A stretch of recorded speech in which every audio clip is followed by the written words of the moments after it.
Hey, this is Dr. B here, and today we're going to talk about energy. This is an introduction to energy, and we'll also apply it briefly to weight loss.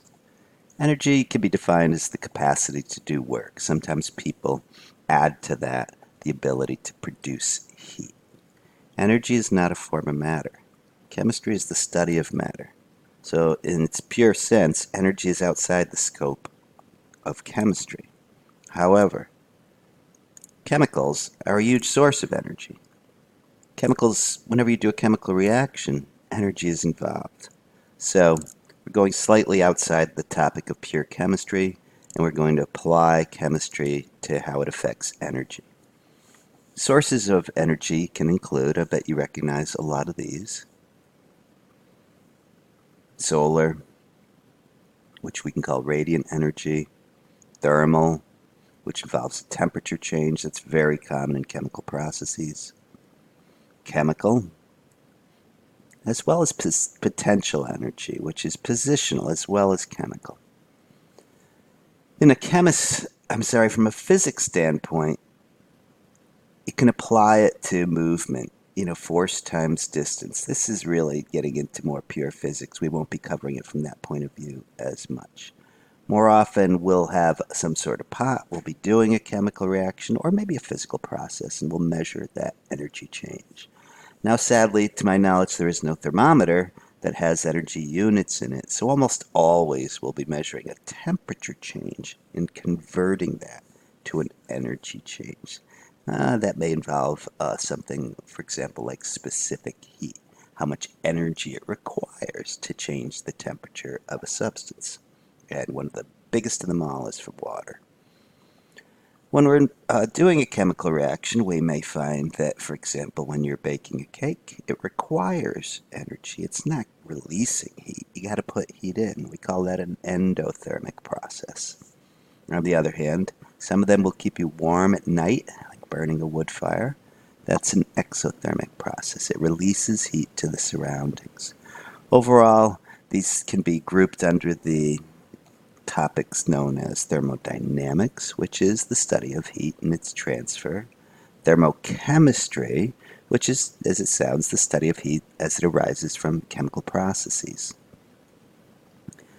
When you're doing these sorts of measurements, you have the choice of doing them in either an open system or closed systems, and both have advantages and disadvantages. One of the great advantages of an open system is you don't have to worry about pressure. The pressure stays constant. On the other hand, you might lose stuff. Mass transfer is possible. If you're dealing with a closed system, the scientists like to do that. There is no mass is conserved. Everything's perfect. But you oftentimes, if there's any heat change, you're going to create pressure changes, and that can be, disadvantageous. So when we're studying heat, you might just call it heat, which goes by the letter Q, or you might find it as enthalpy, which goes by the letter H, which sounds like a weird word, but it is very convenient sometimes to study heat at constant pressure in an open system, since that's so often the reality of a situation. So enthalpy is heat at constant pressure. Open systems, mass transfer is possible, but pressure will remain constant. And to repeat, closed systems are wonderful, mass is conserved, but you'll probably be dealing with pressure changes. Calorimeters are used to study how much energy is released during a chemical reaction. That's typically what they're doing, that heat transfer. They can be as simple as a well-insulated and covered cup with a thermometer stuck in it. Standard enthalpy of formation reaction is a neat idea. If you take things in their elemental state, it's a baseline for how much heat is produced. Now, why might that be useful? If you combine chemical reactions, you can do so mathematically, and things will cancel, you'll get a new heat of formation. And if you did that reaction that you produce by combining chemical reactions, and I'm just talking about mathematically, you will come up with a new chemical reaction. If you compared that to doing that new chemical reaction, you'll find that they're the same. So this is known as Hess's law. You can combine chemical reactions. So when you start with a baseline like this, the standard enthalpy of formation, a lot of really useful things can come out of it. And as you might imagine, there's big tables where they've done plenty of these things. Okay, let's apply this for no particular reason to weight loss. Students normally find this interesting and relevant to them personally. And if you're an athlete, it's something you might be very familiar with. How much should you eat every day? Well, most people say somewhere around 2,000 calories per day. All of these numbers will have a huge amount of bounce to them, so take them for what they are. But let's say that's your number. Now let's say you want to figure out your sedentary couch potato metabolism.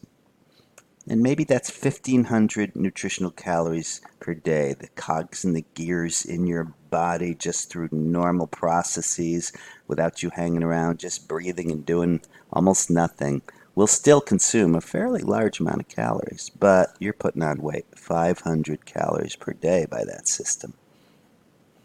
Now, let's relate it to body fat to see what you have to deal with. Let's say you want to burn some calories. Well, if you need to lose a pound, you've got to burn 3,500 calories. Yikes. Hard to lose weight. And there's a lot of diet systems that are out there and all sorts of different things. You can get operations, and I think a lot of them deal with this, the heavy reality of how much effort or how much energy is involved in losing 1 pound of weight. You can just go to the gym and burn that energy through flat out hard work. If you work for an hour, a young, physically fit person might be able to burn up to 1,000 nutritional calories in 1 hour. That's pretty good. But do you really want to run for 3.5 hours to lose 1 pound? If you do all this, so you eat normal, you run hard for 1 hour per day, now you'd be 500 calories in the deficit. Get it? Because here you were 500 behind, now you ran for an hour, you're 500 ahead. And in a week, you'd be 5 times 7, that's 3,500 nutritional calories. You could lose 1 pound per week. That would be a pretty good system if you wanted to lose a little weight. 1 pound a week is a slow process, but that is the reality of it. This is an introduction to energy.